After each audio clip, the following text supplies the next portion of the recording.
So I would like to say good morning or good afternoon. Looking at the names that are here, I'm not sure which continent people are on. So good afternoon from here, good evening to our speaker and to others. Good morning if you're online from Asia.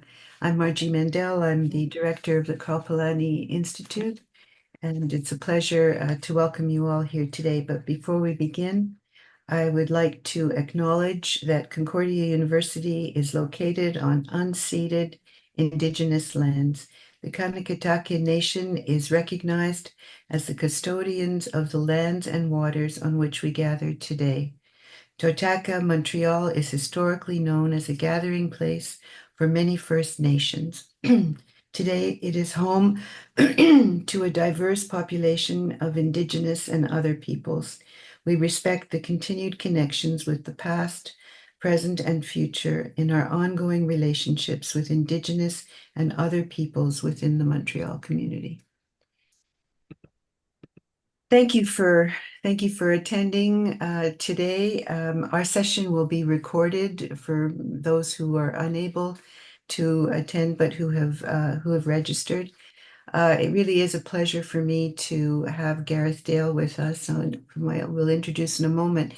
This is not I wish it were, as we call it here, a Sanka set where we could raise our glasses and celebrate the new edition, the Penguin edition of the Great Transformation. But we will celebrate it in our way, virtually. And if it's around 5 o'clock your time, take a glass of bubbly or uh, claret, and we will drink our tea and perhaps raise a toast to the new edition of the Great Transformation before we finish our session today.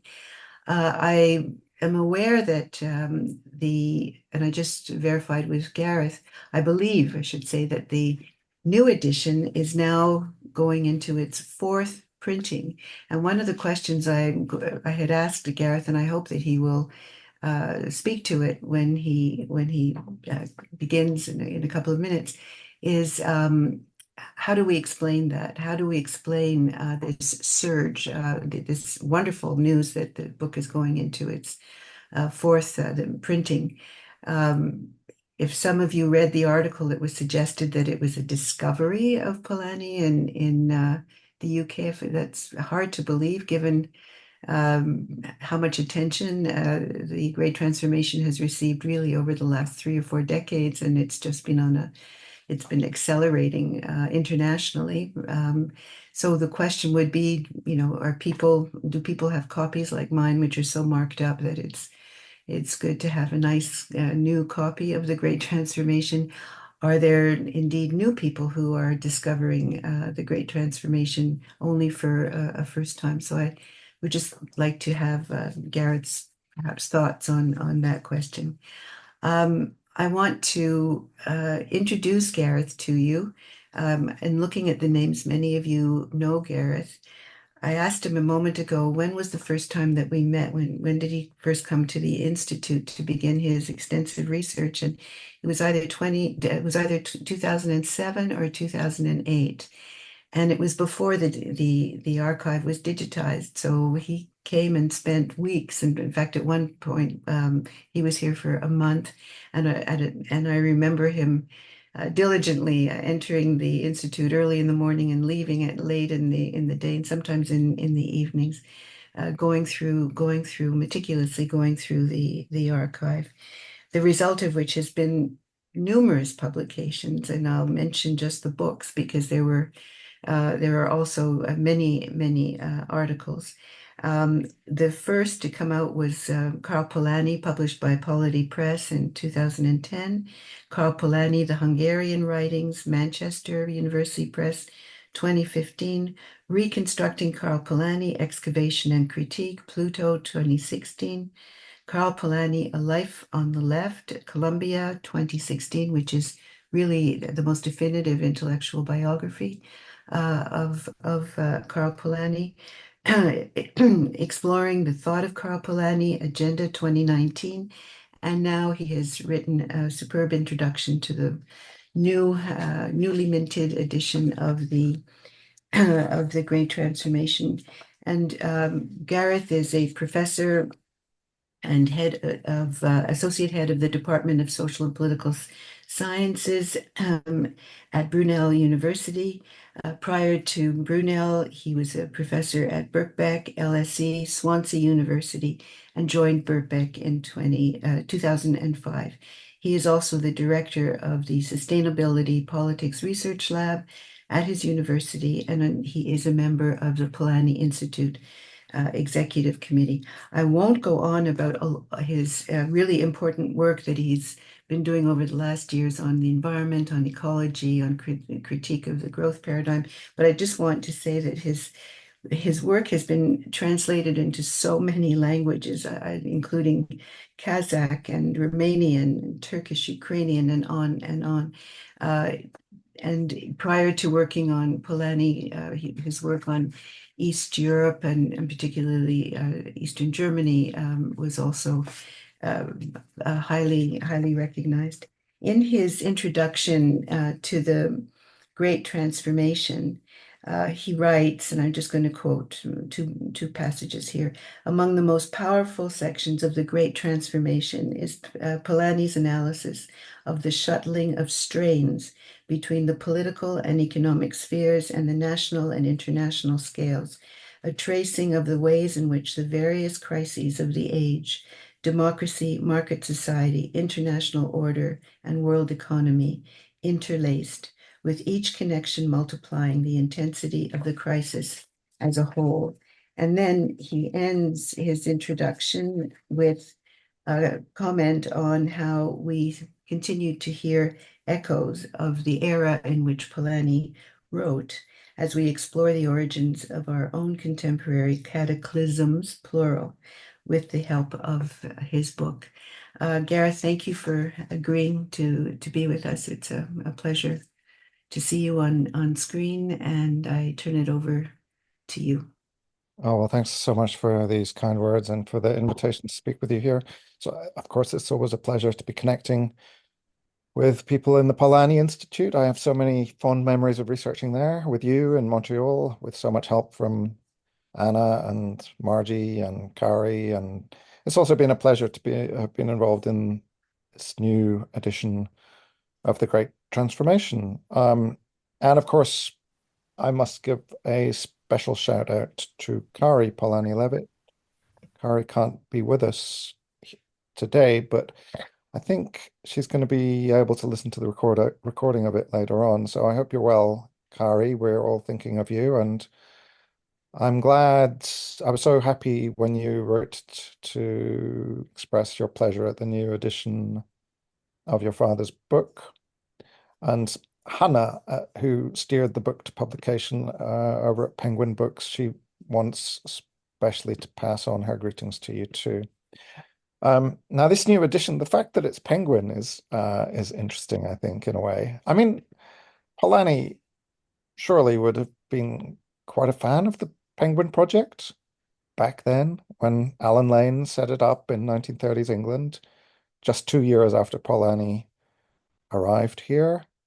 So the Penguin legend is that Alan Lane, he went to visit Agatha Christie, and on his way home, he came through Exeter St David's railway station, and he was looking at the reading material on the shelves there, and he was struck by just how limited its range and how shoddy its production, and so there and then he set out to create a range of bright, cheap, high quality books for the mass market. And the aim was to sell books in mass shops like Woolworths and not just in bookshops, because bookshops were seen as, they were in a sense zones of snobbery, not attractive to working people. And quality books ought to be available to the masses, and not only through libraries, but for their shelves as well. And so the Penguins in the 30s were priced at sixpence. Um, Alan Lane famously put it, allegedly, so the story goes, he said, our books should be as easily and casually bought as a packet of cigarettes. I'm not sure if we put it in quite those words today, especially not at this meeting, recalling that Polanyi was a heavy smoker and he he died far too young of cancer. Anyway, an important other part of the Penguin identity was its design. Um, and to this end, they used a font design by a very celebrated sculptor and graphic designer of the day, Eric Gill.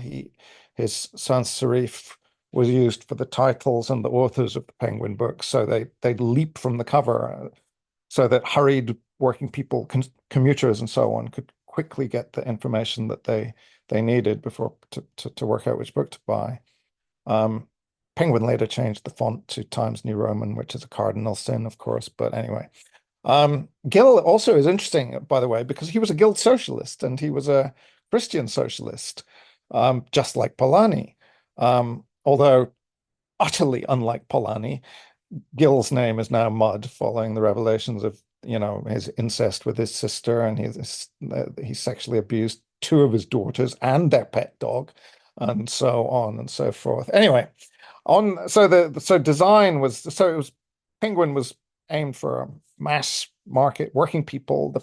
The Penguin image was part of it, part of this.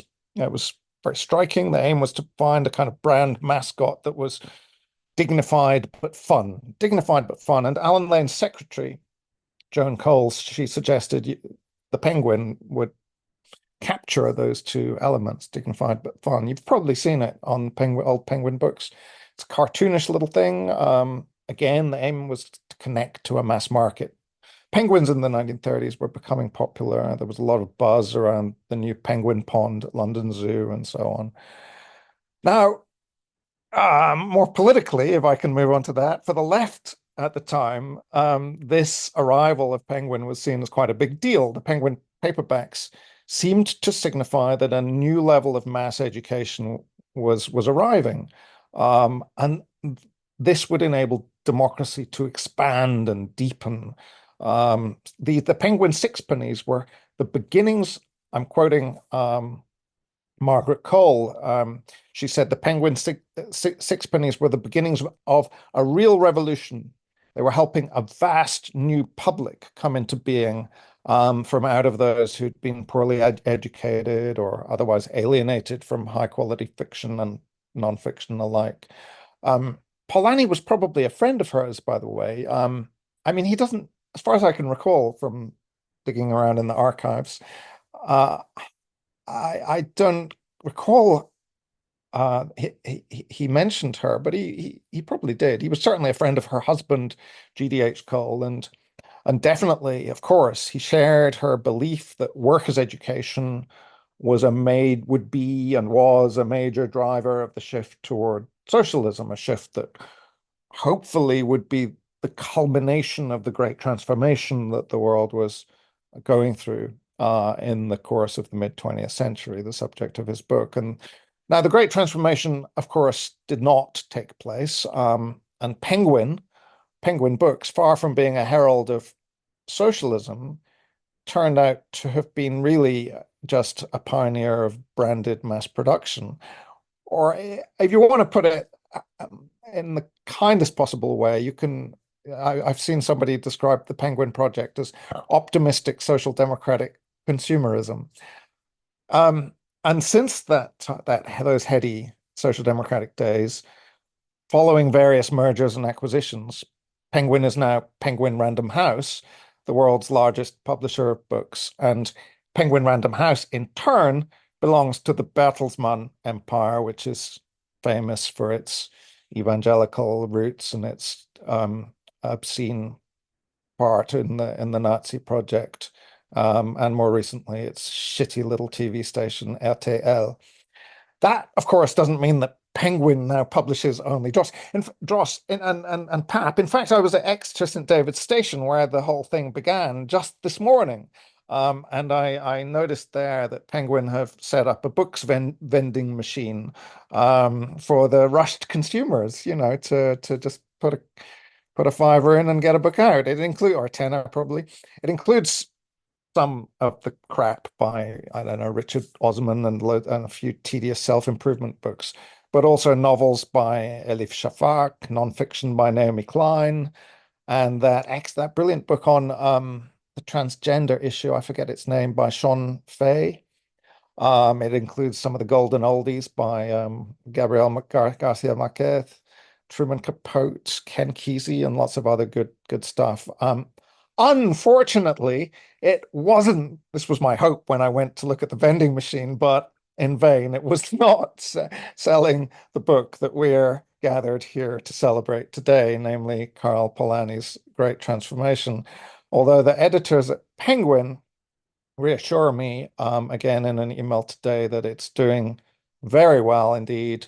The book got off to this new edition got off to a fast start thanks to an article in the Observer newspaper, which had about 500,000 views. That propelled the book to #1 on Amazon's movers and shakers list, and there've been 3 reprints already. Hannah, who I mentioned earlier from Penguin, she wrote me saying we've sold over 7,000 copies to date, which is huge for a modern classic. Well, yeah, this is in their modern classic series. It's huge for a modern classic in its first few months. How very different then, as Margie alluded to earlier, how very different to the story of its only previous publication in Britain, which was by Victor Gollancz in 1945. By the way, in that Observer article that I mentioned, a Penguin spokesperson said that this new one is the only British edition, which is definitely not true for, well, partly, Penguin is now owned by Bertelsmann and it's headquartered in New York. So how British this edition is, well, that's up for discussion. But also more seriously, because of the Gollancz edition in 1945. Anyway, following that publication in 45, as well as the one a year earlier in the US, Great Transformation really occupied a pretty marginal role for quite some decades. Anthropologists knew about it and a few others, but it wasn't all that well known. It was with neoliberalism in the 1980s that began to change. And in recent years, its reputation has grown further. If you look at Google's Ngram viewer, you can see that citations of Karl Polanyi grew rapidly. Well, they grew very slowly in the post-war decades, then quite rapidly in the 80s. But over the last 10 or 20 years, the pace has picked up even more. So the question one might ask is, what explains the changing fortunes of this book? And I don't claim to have a rounded answer to that, but I'll sketch out for you my thoughts.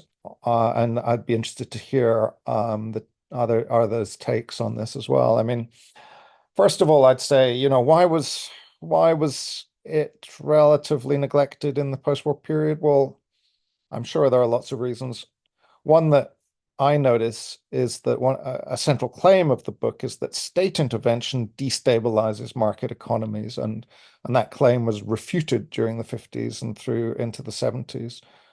Some very regulated and statist forms of market economy grew very rapidly. That phase of capitalism was more stable, not less. But then in the following phase of globalized neoliberalism, it's so, the echoes of the 19th century market liberalism that Polanyi blazes against in the Great Transformation. They're everywhere to see, the sort of market fundamentalism, if you like. And so Polanyi's critique suddenly becomes more vivid in a sense, relating to what we see around us more clearly. But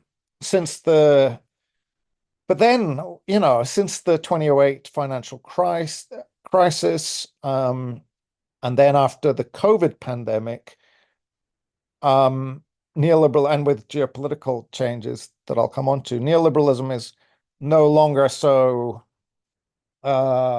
manifest, let's say, or no longer seems so secure, at least ideologically.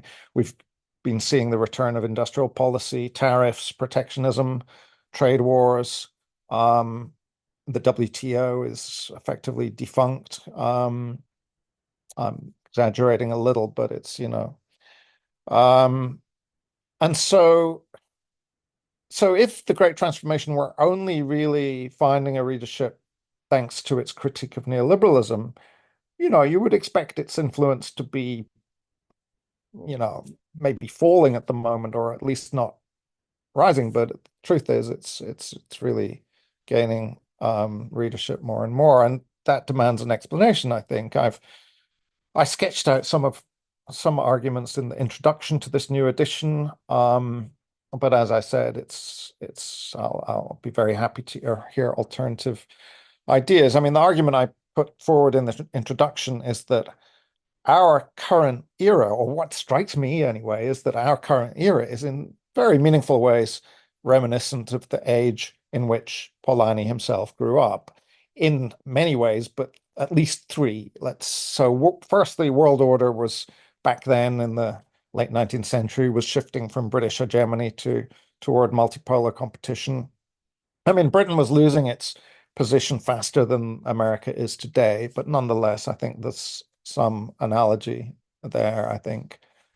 Secondly, market liberalism was dominant in Britain and its allies and across much of the world, including Austria-Hungary, where Polanyi grew up.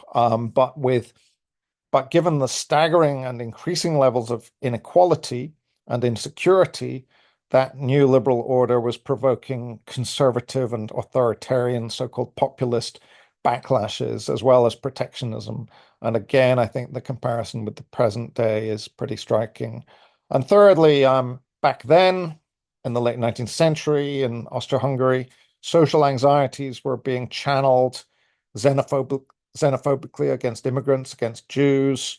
There was an upsurge of conspiracy theories, blood and soil nationalism, fascism, proto-fascism, if you like.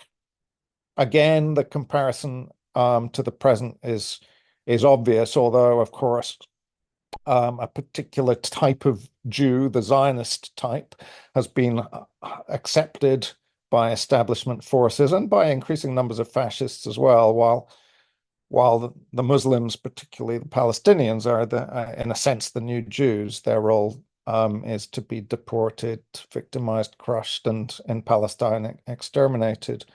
I mean, we were just discussing this before the meeting. I mean, by establishment forces, in the case of Palestine, I'm thinking especially of the American government. I mean, who would have predicted back in the 90s when liberal globalization was all the rage, that in the 2024 US presidential election, the contest would be between two outright pro-genocide candidates, with any anti-genocide candidates having no hope at all of winning the presidency. Polanyi, of course, was an anti-Zionist, though I don't know much about this. If anyone knows more, I'd be interested in hearing more. He was certainly no great friend of Israel. I think he opposed its formation, although he was troublingly close to the Soviet Union at the time, and the Soviet Union supported Israel's foundation for realpolitik reasons. It was the Soviets were looking for an ally in the Middle East to press their claims in the region against those states aligned with Britain, France, America, and so on. So but certainly I think we can. I mean, it's a game one can play. What would Polanyi have thought? But it's pretty clear he would have been horrified by the way in which Israel has become dominated by fascism in government, and almost a population of fascists is hardly an exaggeration. Polanyi's own life was affected very directly by the developments that I described. He was expelled from Budapest University for having stood up to attack by anti-Semites. He stupidly signed up for military service, was sucked into all the horrors of the First World War, and spat out again. Then he was exiled to Vienna because Hungary was going proto-fascist really under Miklos Horthy. Then in the early 1920s, his situation improved thanks to the arrival of Ilona and Kari, thanks to Red Vienna above all, perhaps, well, not above all, but in a very different dimension. Thanks to his employment. This is 100 years ago this year. It was when was when Polanyi started as a journalist on the Österreichische Volkswirt. And it was in 1924 as well. He set up his seminar on guild socialism, but then fascism a few years later struck again, forced him into exile, this time to Britain, just some of the time he was here, just 10-minute cycle down the road from me. Britain during the Great Depression, then the Second World War, he lost friends and family, including close relatives murdered in the Holocaust. And finally, over in America, fascists struck yet again. This time it was ultimately, in a sense, it was the Ku Klux Klan that led to the legislation that barred Ilona, his wife, from joining him, forcing her to live across the border in Canada, which ultimately is why this meeting is being hosted from there. Um, it's worth recalling, I think, then that the Great Transformation is only partly a critique of market liberalism. The argument is really, in a sense, about how the blowback from market liberalism is a breeding ground for fascism. Because before the First World War, the prognosis for liberals, such as Polanyi's parents, left liberals, if you like, was that economic globalization tends to bring prosperity and peace. But instead, 1914, it had brought war. Then 1930s, economic collapse, fascism, more war. And it was grappling with this puzzle, I suppose, that the Great Transformation began to take shape. Could these world wars, fascism, Great Depression, all have been symptoms of a crisis of liberal civilization?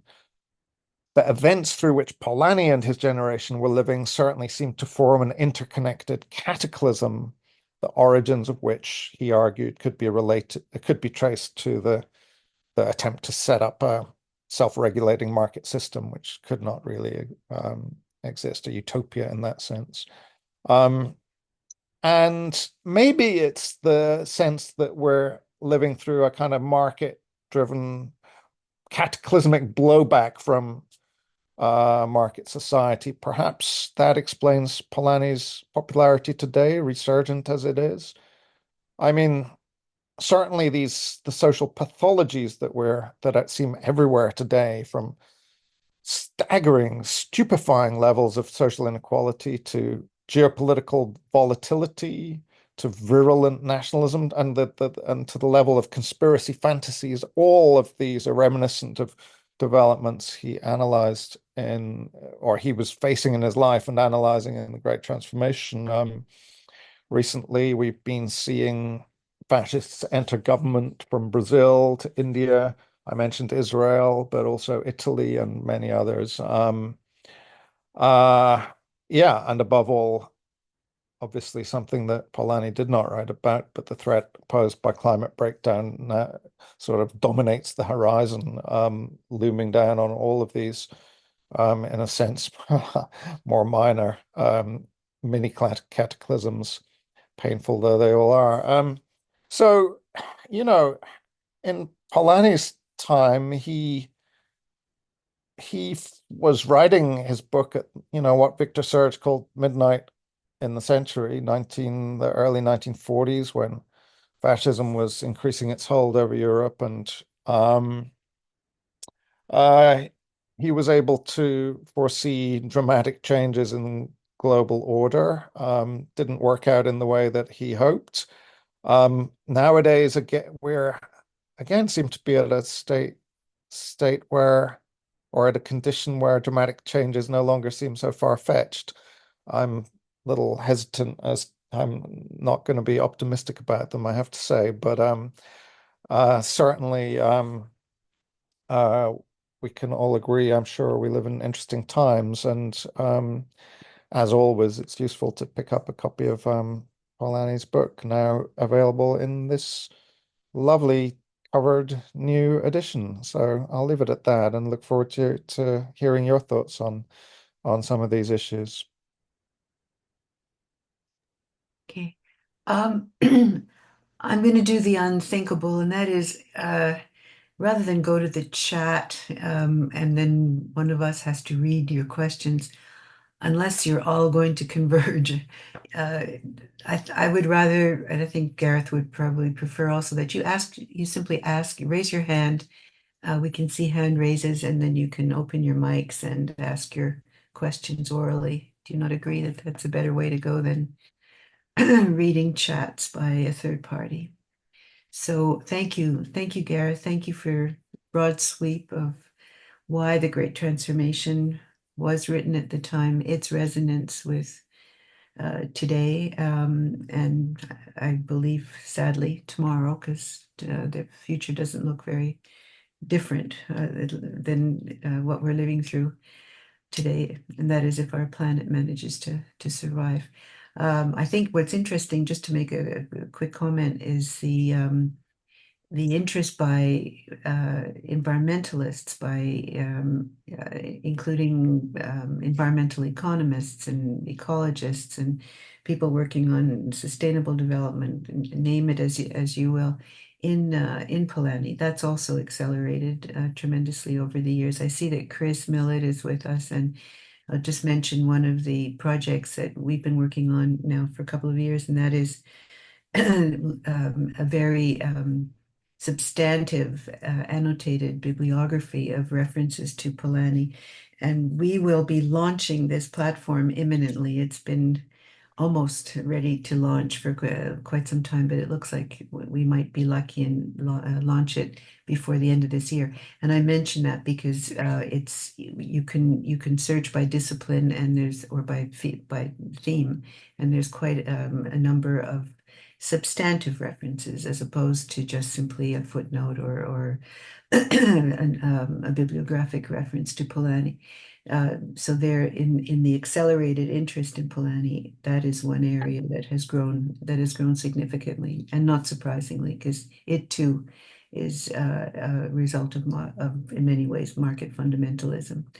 So the floor is open to questions, and I see Ernst Hollander has a question, and sometimes if I see only your video, I can't I don't see your name. So maybe what those of you who are going to ask questions can perhaps just briefly turn off your video so I see who you are and I introduce you appropriately.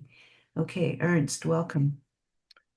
Thank you so much. You have to bear with me if I'm a bit nervous because I think this society is so great, so I can. But anyhow, I'll talk a bit from my Swedish vantage point, and I think there are some interesting relations explaining maybe. One is the onslaught on reciprocity that has been taken place, and maybe this could explain in Sweden why social democracy has been so vulnerable to the attacks and the very big transformation that's taken place. I mean, we don't formally have a fascist party in the government, but it's a fundamental part of the majority in Sweden, and this very rapid moving away from the social model, and one could argue, and I've done that many times, that the Nordic countries had sort of unconsciously been very influenced by Polanyian thinking, for instance, by the very strong role in the Nordic countries of popular movements. It's not exactly Red Vienna, but at the same time we've had this very strong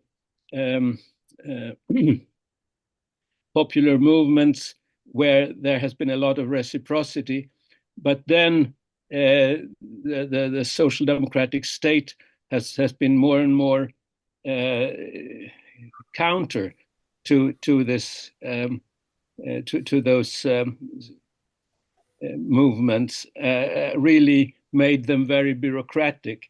And in this way, I think there is a revival of interest in how reciprocity and things coming up from below could be a way of reinforcing the we'll say reinforcing the forces of the left, but in another way than earlier.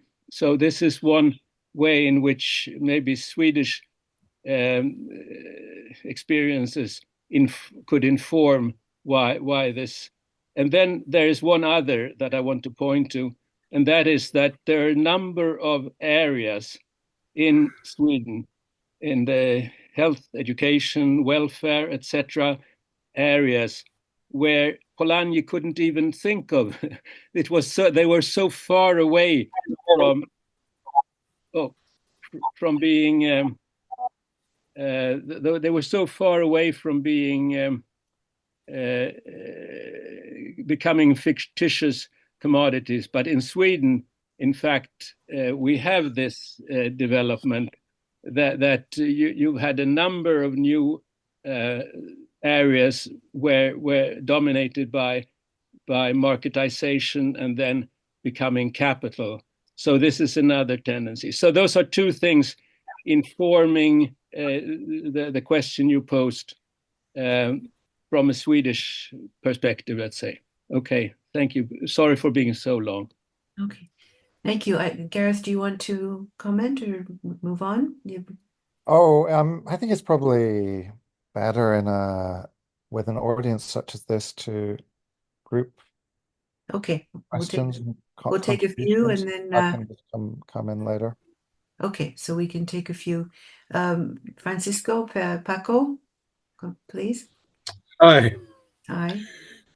You can just... Very interesting times. I see that what calls my attention more than anything else is the scientific phenomenon, which is a crisis of reductionism. Our capacity of representation is in crisis, and the efforts that have proceeded in order to gain an understanding that was closer to reality as a consequence of this are gaining enormous influence. And I certainly think that the Great Transformation is influential because of this main reason.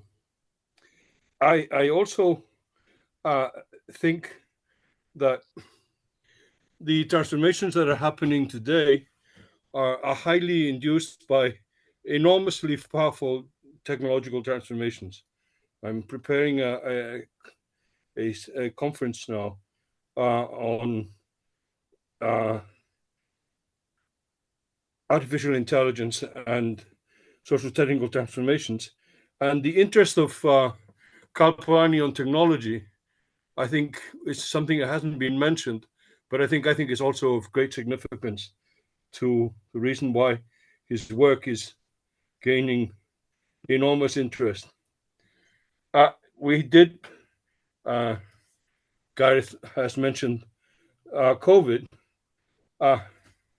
The fact that state intervention and the crisis of globalism are based on market hegemony has become so apparent when we had to forbid planes from flying in the air so that we could survive, and demonstrated this enormous ability to regulate society in order to find the future. I think also brings ideas that establish a new relationship between state intervention and the markets as being highly meaningful. But I wanted to mention a bit about Southern Europe because it's changing. the hegemonic discourse in Europe is changing. The leader of the Second International is the president of Spain. Spain has a coalition government which is left-wing government. Okay, we also have the problems of Italy and Greece, but what we're seeing is that in terms of economic performance, the hegemony of Northern Europe is being questioned. And I think that in spite of the fact that all this is hindered by the fact that there is a relationship with dictatorship and authoritarianism, which needs to be overcome socially, the mentality is changing. And I think this is going to favor, in the long term, a closer relationship within Europe. Because the old idea of some countries having to follow others is somewhat in crisis. So I think that the effort that Polanyi does to understand the world in its own terms and not in terms of hegemony, I think becomes very relevant. So this is just a series of my own reflections on what is being talked about. Okay. Thank you. Pedar Kirby. Good evening to you all. Lovely to be with you. And Gareth, thank you very much for that very interesting sort of embedding of Polanyi in the history of Penguin. That was all news to me. I just wanted to reflect on a few elements that to me are important in understanding why Polanyi didn't take off until the neoliberal era. And one of them, and I'm wondering what your response to this is the way in which dominant approaches in the left became very much dominated by statist approaches. I mean, there was a space there certainly in the post-Second World War period for a more democratic reading of socialism. But it's interesting that Polanyi really up until the late 1980s, early 1990s, didn't begin to fill that space. And my argument would be because our approaches, including social democratic approaches, put much more emphasis upon the role of the state rather than the role of society. And that comes back to Ernest's points about reciprocity. It seems to me it's only now in the era of climate change where we're beginning to face the reality of local communities having to be much more self-provisioning. Certainly that's the direction that I see us going. And therefore, the themes and the principles of reciprocity suddenly becoming much more interesting. I know from my own personal point of view, reading Polanyi on reciprocity opens my eyes to the potential of living even in the community that I live in. So I'm just wondering if you feel there's anything to that. And thank you very much for your talk today. Fascinating. Gareth, those are three comments, three questions. There's two more. Would you like to perhaps intervene now? Okay. Yeah, why not? And then we'll go on to the next two. These are all great questions, Yeah. and I don't have all that much to say. Margie began by mentioning interest in Polanyi from environmentalists, and Penguin have told me that one of the first people to reach out to them asking for a copy of the book was Carolyn Lucas, who's one of the best-known environmentalists here in Britain. So that would support what Margie is saying there. More generally, I think I'm sure people are doing this, but I'm not sure who. But there's work to be done on Polanyi's environmentalism. Is there an what sort of environmental critique is there in Polanyi? I wrote an awful lot on Polanyi, but didn't write a great deal on environmental questions. I mean, Marxists have done a lot of digging in Marx's work to reveal how one-sided the traditional appraisals of Marx have been on questions of the environment. The last 25 years has seen an absolute sea change in the way that Marx is regarded on environmentalism. There's been a huge amount of scholarly work on this. I'm not sure what's going on with Polanyi in that regard. It's something I'd be really interested to hear more about. I did keep an eye. I mean, I am an environmentalist and pretty much always have been, so I kept an eye out for this kind of question when I was doing archival research on Polanyi, but I didn't really find too much and didn't write too much on it, but it would be interested to hear. Ernst Hollander's point about social democratic governments clamping down on social movements and on all kinds of forms of reciprocity bureaucratically. Yeah. So Peter's point is that dominant approaches on the left were statist in the post-war period. Polanyi was a statist in some respects. He was very friendly for quite a while towards the Soviet Union. He was quite close to Fabianism and various Fabians for a while. So he's not, he's not, well, in certain phases he was an anarchist, of course, but early in life. And not for long. So he knew he could be a bit of a statist too, but I think Peter's right that his emphasis is always on society as a more diverse aggregate of social movements and churches and trade unions and so on. And so I think Peter's point is therefore convincing, and one could link it, as I think he did, to Ernst's, that once we have seen social democratic regimes in charge for 2 or 3 decades, they increasingly reaction occurs against their bureaucratic ethos, and simply they tend to grow more divorced from the social movements, above all the labor movement that initially animates them in their early phases. That's certainly what happened to social democracy. And so as its star faded under in the 1970s and 80s,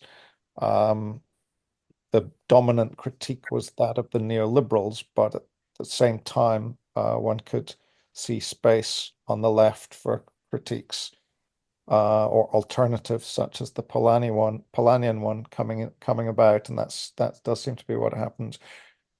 Francisco asks whether Polanyi sought to understand the world in its own terms, not in terms of hegemony. Well, Polanyi did write about hegemony. I mean, hegemony gets used in lots of different ways. He certainly wrote about hegemony in terms of the various nationalities of the Austro-Hungarian Empire.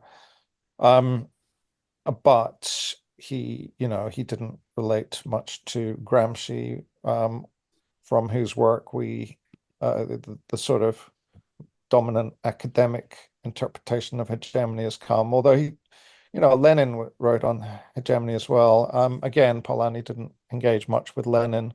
So no, yes, I see what you mean. I think, Francisco. As to your faith that Northern Europe's hegemony within the EU is declining, I just don't see the evidence for that. But I'd be happy to look at any arguments or evidence as to why that might be taking place. I mean, certainly Germany's economic model is in crisis. It's based around the auto industry to quite a large extent, which hasn't responded to the despite the presence of the German Greens in the German political class, very essentially, the German economy hasn't, the German car industry hasn't responded to the need to transition to electric vehicles very effectively and is feeling the heat from China. So yeah, I can see that, economically Germany is stuttering a bit.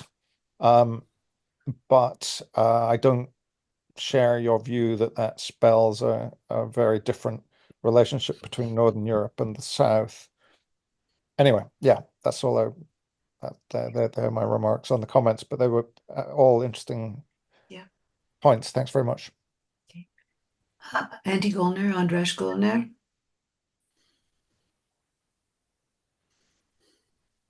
Andy, do you hear me? Your hand is raised. You need to unmute if you want to ask a question. There you Okay, go. hello. Can you hear me now? Yeah, now we hear you. Yes. Sorry, Gareth, lovely to see you. Delighted to hear about the new edition. And I just have a very quick question, and I have to apologize. I'll have to leave in about 10 minutes because I'm due for a COVID shot. So here's the question. What is your explanation? I ran across it once earlier, but I'm a little fuzzy about it, as to why Polanyi is so silent, we can even use the word silent, about capital as opposed to market subsequent to the publication of The Great Transformation. Capitalism, of course, transformed the mechanism of the market from an embedded one into a disembedded one. Why was Polanyi's attention almost exclusive on the market mechanism subsequent to 1945 rather than on its, how should I say, genetic seed, which is capitalism?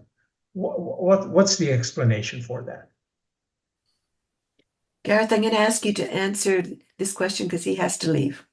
Oh, He has to get a right. COVID shot. Okay. Okay. Well, good luck with your COVID shot. I'm glad we're not meeting tomorrow. You'd have to stagger to the screen. Anyway, why was Polanyi silent about capital as opposed to markets subsequent to the publication of Great Transformation? I mean, yeah,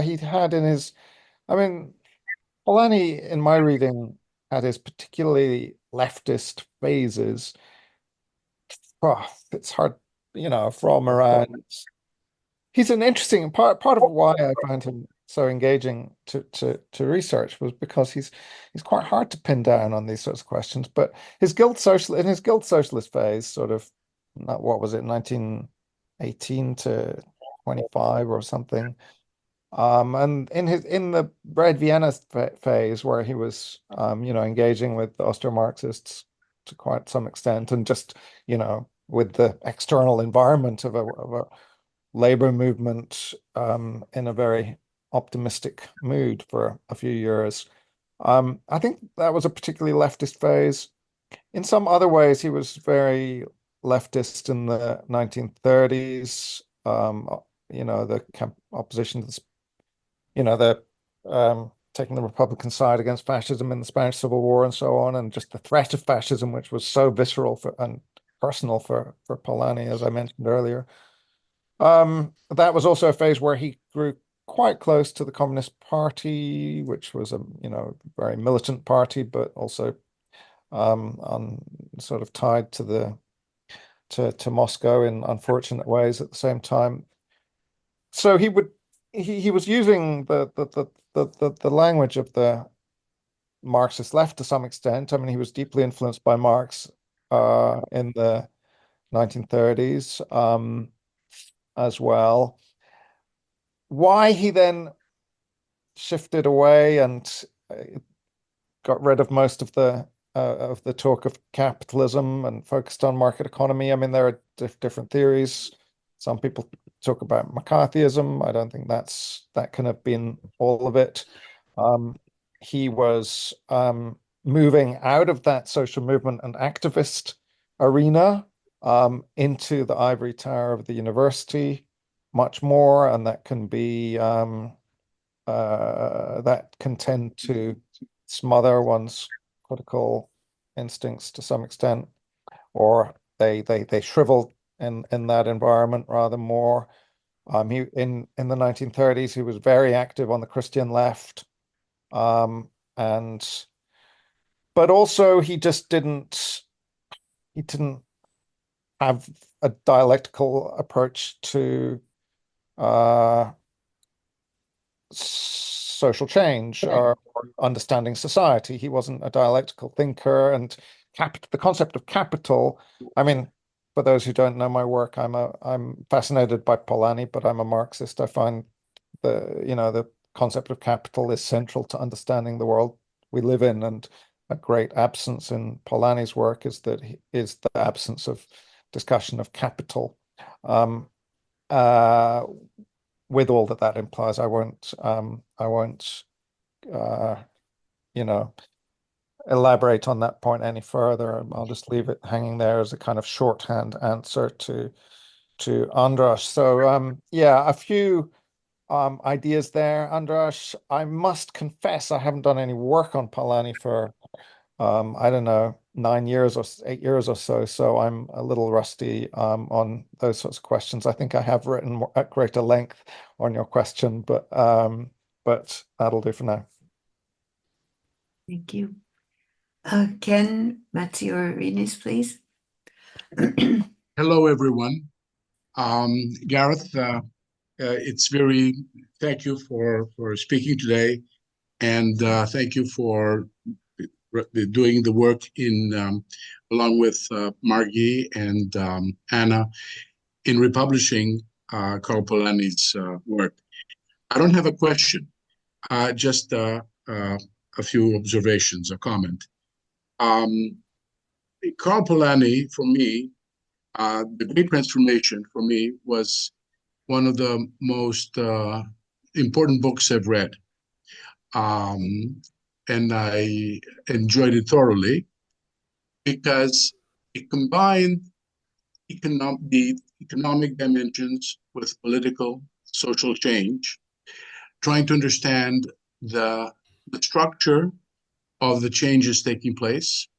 At the time, the old order of Alfred Marshall, of Britannia ruling the world, First World War, the collapse that followed, the irony of the globalization of the time that had reached its peak before World War I and then led to the war, and then the complete bloodbath and collapse that followed, was a period of great transformation for humanity and for the world economy.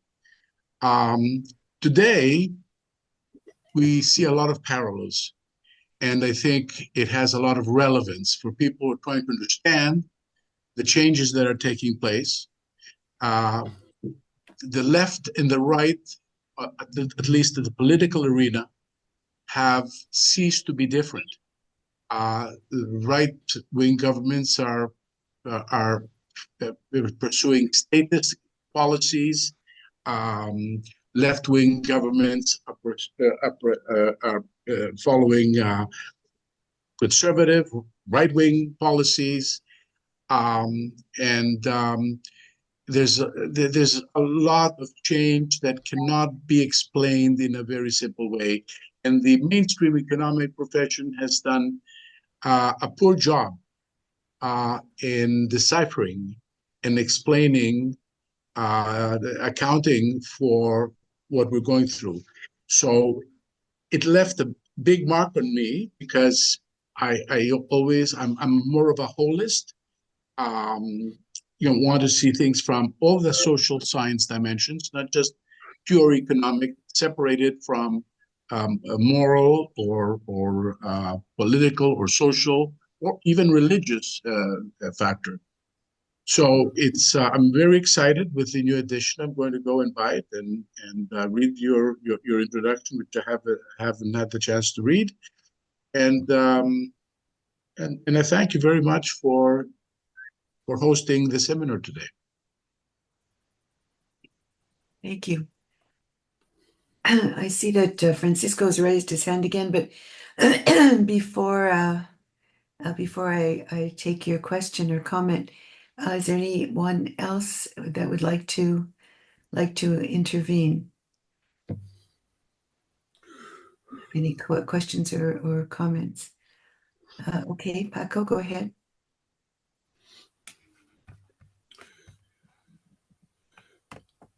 The balance of power in Europe has not changed significantly. I agree with that.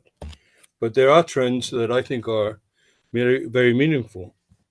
And they have to do with things that are very physical, which is the geopolitical problem that Germany has with the dependency on Russian gas, and the fact that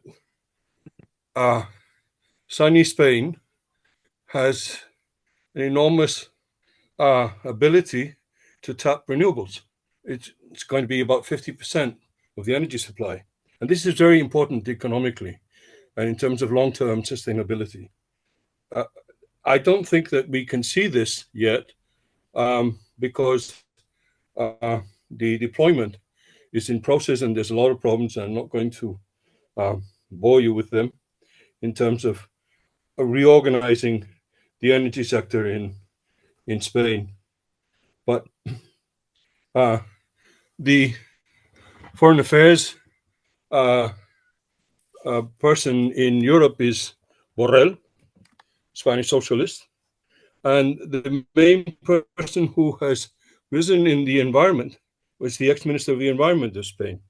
So I think that there are trends in terms of the influence within the political and bureaucratic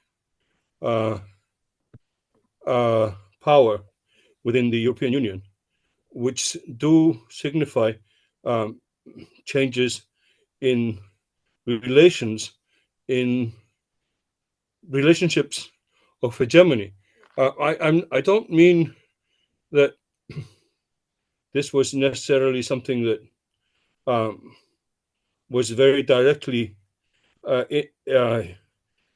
spoken about by Carl, but his interest in, for example, in indigenous markets and his very broad and brave anthropological interest really through the Eurocentric social sciences part.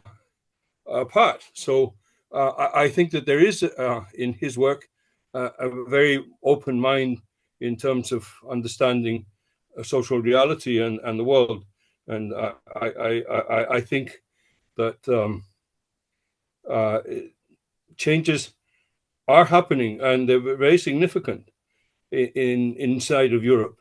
Although this doesn't mean that my optimism is going to be justified or it's going to be the future, because certainly the struggle between different ideologies are very powerful. But the Northern European vision, in terms of how it's been organized in France or in Britain or in Germany, doesn't seem to be very long-term in its vision. And I think that's a weakness. Sorry to be so long.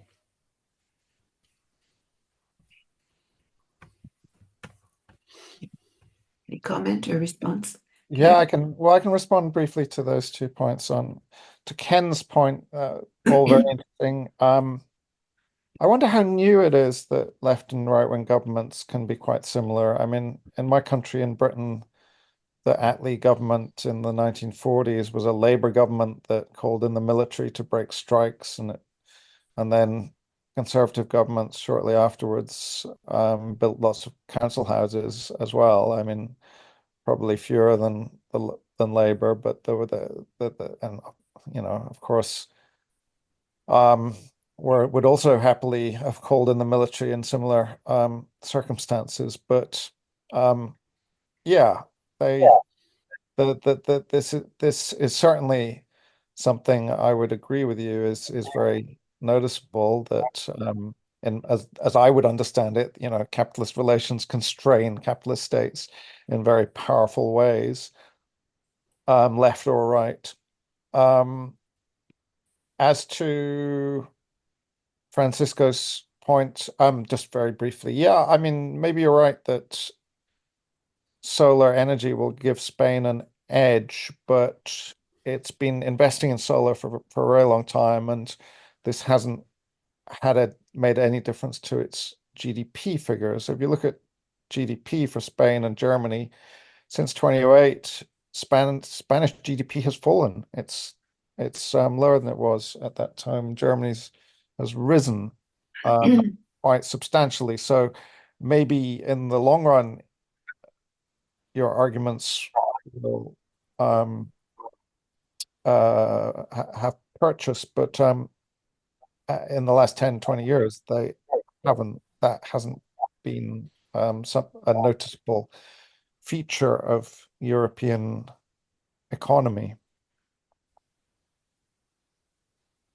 Ernst. Okay, Ernst and then Peggy Summers. So we'll take 2 questions.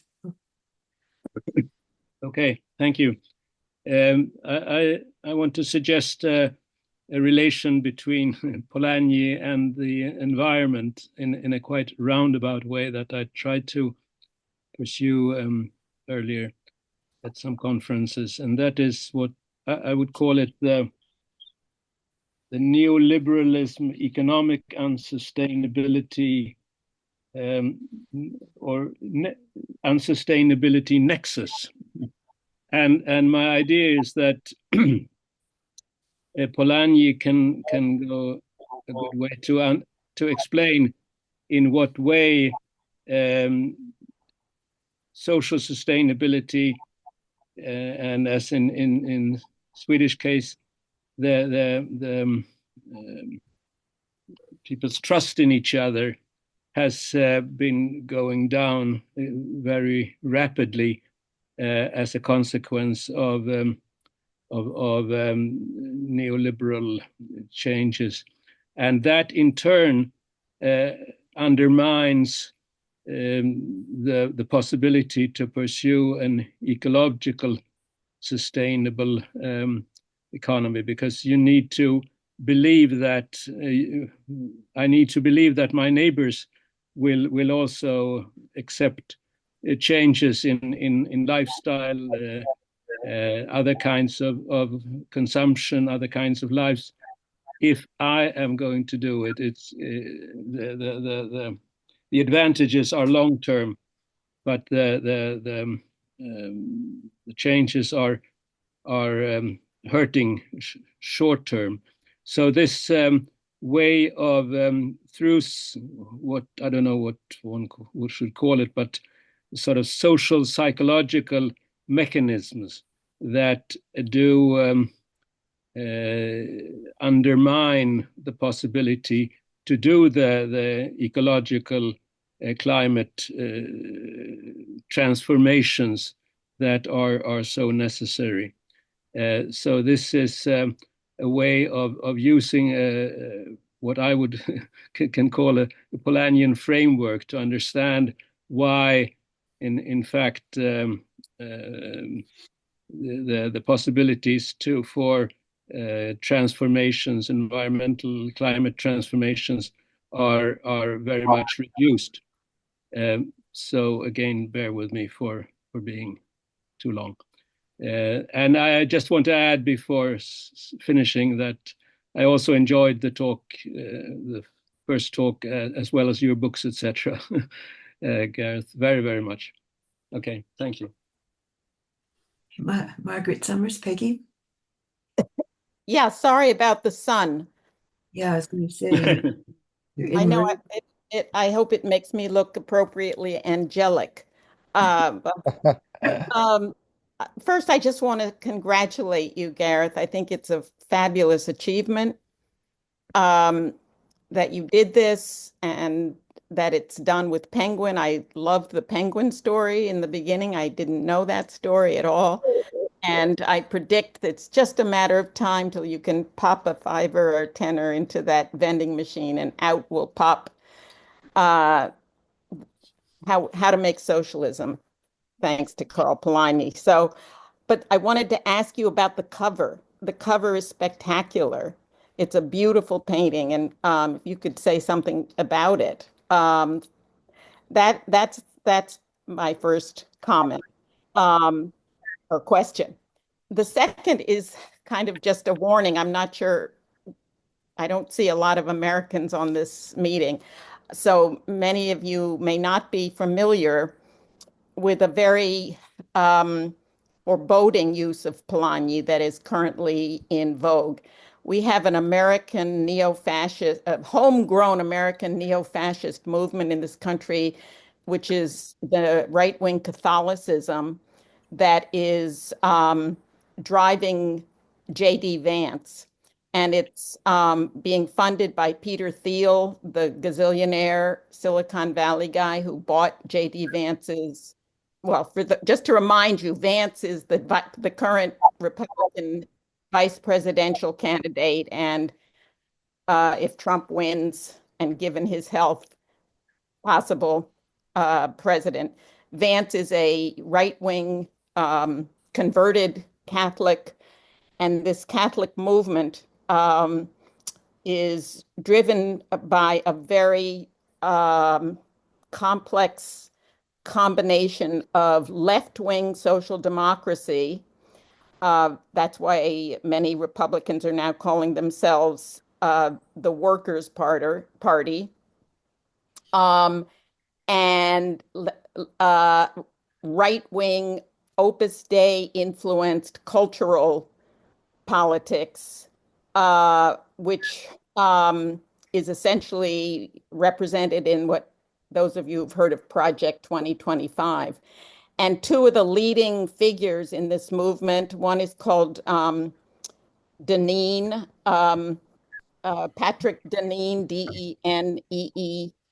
Deneen. He's a professor at Notre Dame, the Catholic University. And his first book read like a Polanyian tract. They cite Polanyi everywhere.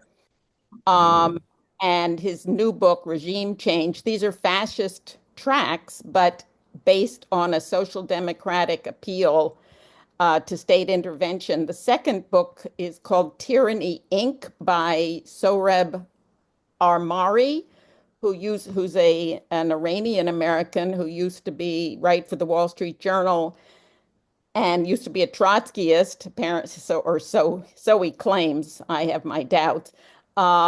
Who had a conversion. And his book, Tyranny, Inc., reads like a Marxist book. And if you didn't know that he was a neo-fascist, but the book Polanyi probably has more citations in this book than anybody else, other than Marx. And it's a scary movement. They're very influential, and there's a lot of big money behind them, and they are the brains behind J.D. Vance and Project 2025. And it is very creepy that Polanyi has become their intellectual reference point. And I don't know if you're familiar at all with this, Gareth. I doubt very many people are. I've only really become cognizant of it in the last 6 months or so. Am I audible? I briefly turned off my camera because I was hunting for the book because Peggy was talking about the cover, which I'm holding up now. Oh, Margie's got a copy as well. So first of all, in answer to Peggy's question about and thanks for the congratulations, but in answer to the question about the cover, I shared your reaction exactly, Peggy. In fact, well, actually, it was a little more complex because Penguin originally had a very different cover, which was also brilliant, but much more abstract. I loved it. But then for some reason, copyright, blah, blah, something, they couldn't use it. I forget exactly why. And they came up with this one instead, which is even better. It's just so the great transformation. This the era which it evokes, the sort of big questions with the hand pointing towards the past and the future and so on, is just perfect for the great transformation. The industry and uh, yeah. Um, and also that it's a painting by Erno Goldfinger, who was a Hungarian who moved to Britain again, is neat, given Polanyi, who he was, etc. So yeah, I shared your love of the cover. I think it's just perfect for it. Well done, Penguin. Yeah. When was the painting done? Oh, now you're asking. Say, I'm looking. Cover artwork. Even better, 1943. Oh wow. my gosh. Oh my gosh. Very interesting. And get this, it was a design for the London. I'm having to read this. I should be aware of it, but hadn't. It's a design for the London Women's Parliament exhibition Oh my gosh. in Piccadilly Circus in London. And yeah, 1943. Oh, that It's is perfect. So yeah, on Peggy's second point, yeah, I mean the increasing amount of fascist literature that really confidently draws on socialist theory and so on is pretty disturbing. And I'm aware of Project 2025. I'm not aware of the people that you discussed just now. I haven't been reading as much fascist literature as I really ought to. I'm very aware of it. But yeah, there's enough disgusting stuff I have to read each day that I've been avoiding those shelves to some extent. So I don't actually have much to add on what on Peggy's contribution just now. Yeah. So yeah. Anyway, I'll leave it at that. But just very much share your concern at this stuff and your awareness that yeah, they're creeping around in all sorts of unexpected places. Um, Useful to read, perhaps, on one of those, not the one that you were talking about, Peggy, but one other um, set of threads that connect fascists to sections of the left is Naomi Klein's Doppelganger, which is the book that I mentioned at the top of my talk, which is being sold by Penguin in its Exeter St. David's Station vending machine. yes. Peggy, perhaps you could send it to me or to Anna, the titles of those dreadful books, I'd be happy to. that we have them, and if anybody wants to note them. I don't think it's bedside reading or even intellectual food. It's indigestible, but it's a real perversion of the use of Polanyi, Marx, socialist writings. It's really quite appalling and very disturbing, extremely disturbing. I just wanted to ask you if you don't mind. Chris Millett is with us. You don't have to speak, Chris. I'm not putting you on the spot. But regarding the point raised or the question raised by Gareth, who's scoured, I mean, I was there to see it, scoured the archive over many years, and suggesting that he did not necessarily see, or maybe you weren't looking for it, the connection to questions of the environment. Oh, I didn't put it anything like as No, absolutely I didn't mean it that way. yeah. I meant that it was, it was not sort of the center of your focus. But I think it's interesting just Chris, do you have just on the top of your head, was I right to say that there's really an acceleration of interest on the part of environmentalists over, let's say, the last 10 years or so?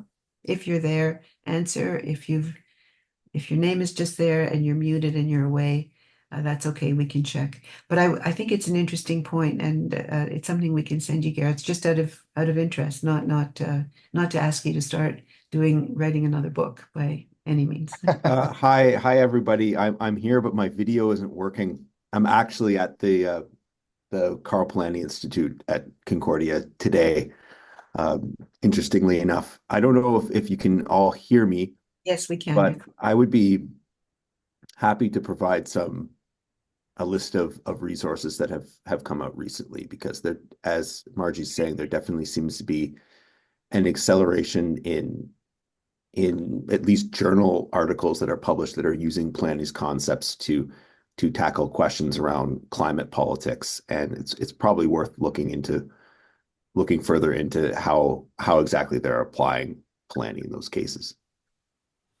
So we can provide that. We have that information. And as I mentioned earlier, the annotated bibliography platform will be launched hopefully before the end of this year, if not early in the new year. Well, our time is just about up, and well, first of all, thank you so much, Gareth, for being with us for 90 minutes. It's what, 7:30? It's not that late in the UK. It's time. You can have a glass. It's 7:30. Yeah, I can toast to the new You edition. can toast. I mean, we can all toast the new edition of the Great Transformation, toast your excellent introduction to it, and all the work that you have done over the last 16, 17 years. It's been really a pleasure to have you around, physically for a long time, and to have you as a member of the executive committee. So thanks, and thanks so much for today, and cheers everyone. And I have two more things I wanted to say. One is Carrie Polanyi-Levitt. It's difficult for Carrie increasingly to be present and follow everything and be able to intervene and ask questions. She's much more at ease listening to a recording, where she can replay what she didn't hear clearly. And so in general, Zooms are more of a challenge for her. But I should also add that she had a music lesson this afternoon. So we'll find, I don't know what that's all about. I'll find that out, but she's extraordinary. And I know that she's been hard at work, working on new things that she's writing with the help of assistance. So she continues to be really quite remarkable in all respects. And then I was going to mention one more thing, and I remember when I stopped teaching that one of the things I said to myself in the last year was never start with the students telling them you have three things to say. You should just say whatever it is that's on your mind, and not enumerate. So there was one other item I wanted to raise with you all, but now honestly it's gone. So we'll leave it at that. You can order you can order the book online. I don't know if there was a special rate at one point. I don't know if that still applies, but it's shipped to Canada. It's shipped, I think, all over the world. So if you want a fresh copy, although I've scribbled all over your introduction, so mine is starting to look a little bit like my other copies. I wish you all the best. These are, Gareth and I were talking earlier, and these are interesting times. I can't even use that phrase. These are horrendous times. And it would be, one can imagine if Polanyi were part of this conversation, his shock, but I would strongly feel that his analysis really would not change. The terms, perhaps, the vocabulary, perhaps, but the phenomenon that's out there, the ugliness, the evil, the difficulty of displacing power, regardless of how consequential the actions are, political actions, economic actions. It is very difficult to unseat power, as we know, and then of course the situation that you sensitively raised in Gaza. The ongoing genocide is something that we deplore, openly deplore, and I know that Carrie for sure, and I could not imagine Karl Polanyi not sharing these sentiments. So, oh yes, now I remembered. I guess you have to go into despair before you can jog your memory.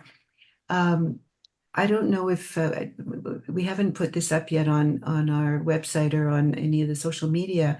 I spent a little under a week in Lille in France, and there is now an amphitheater in the university that has been named after Karl Polanyi. And it's a large amphitheater, and there's a huge sign outside, Amphithéâtre Karl Polanyi, with the room number. And inside, there's a wonderful plaque with a photograph and a blurb, quite lengthy, and big print, so you can see it even if you're in the front row as a student. So I was there to open this this amphitheater, and it was really treated as a very big event. I mean, the university president, the dean, the heads of research departments. But what was extraordinary and so refreshing was that this research center is a research center of economists. These are, left economists. The students all have to read Polanyi. There are a lot of post-Keynesians. It's really so refreshing. I could never have imagined such an environment in an economics department anywhere else. So this amphitheater is in a good place, and I believe that they are very eager to host the next International Karl Polanyi conference in 2026. So stay tuned. That was what I almost forgot to add. Thank you, everybody. Enjoy your evenings, the rest of your days.